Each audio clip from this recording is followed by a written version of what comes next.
Il y a ensuite le voisin du Nord, le Maroc, qui a des visées sur la Mauritanie.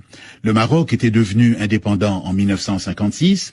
Or, c'est l'une des figures les plus prestigieuses du nationalisme marocain qui va ouvrir la boîte de Pandore.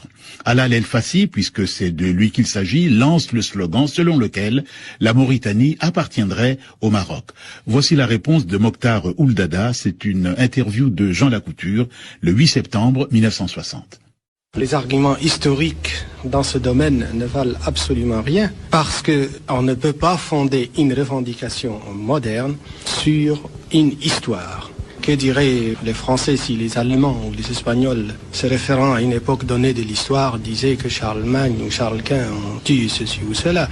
Mais le fondement même de l'argumentation marocaine est faux. L'empire chérifien n'a jamais compris la Mauritanie. Que la prière fut faite au nom du sultan à Tombouctou, je ne nie pas cette vérité historique, mais en ce qui concerne la Mauritanie, la prière au nom du sultan n'a jamais été faite ni à Ouadane, ni à Chenguiti, ni à Attar, ni à Tidjikja, ni à Tichit, ni même à Walata, qui sont des anciens Ksours mauritaniens qui étaient à l'époque déjà habités et qui constituaient des villes. Par conséquent, l'argument historique serait plutôt valable pour la Mauritanie, puisque personne de ceux qui se sont intéressés à l'histoire africaine n'ignore l'épopée almoravide. Or, les Almoravides sont d'authentiques Mauritaniens qui sont partis des environs de la rive du Sénégal et particulièrement de la région de notre nouvelle capitale Nouakchott, et qui sont partis donc de la Mauritanie, qui ont traversé les déserts et qui ont fondé Marrakech. Le fait est historique. Donc, si l'on se réfère à l'histoire, c'est la Mauritanie qui doit avoir des revendications sur le Maroc, mais la Mauritanie n'est pas impérialiste et ne veut pas émettre des prétentions dans ce sens. Et l'argument linguistique n'a absolument non plus aucune valeur. Moi, je vous parle en français. Je peux dire à la rigueur que je suis de culture française. Je ne suis pas français pour autant.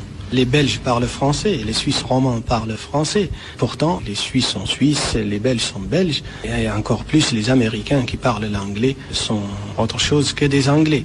Et pour prendre des exemples arabes, pourquoi cet argument qui serait valable uniquement à l'encontre de la Mauritanie ne l'aurait pas été à l'encontre de l'Algérie, de la Tunisie, ou de la République arabe unie, ou de l'Irak?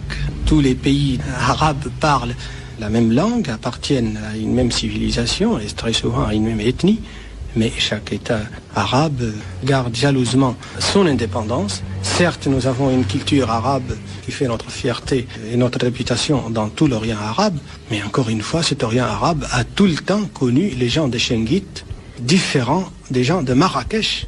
Et quand vous allez à la Mecque, quand vous allez à Médine, si vous demandez où sont les gens de Chenguit, on vous montrera des Mauritaniens.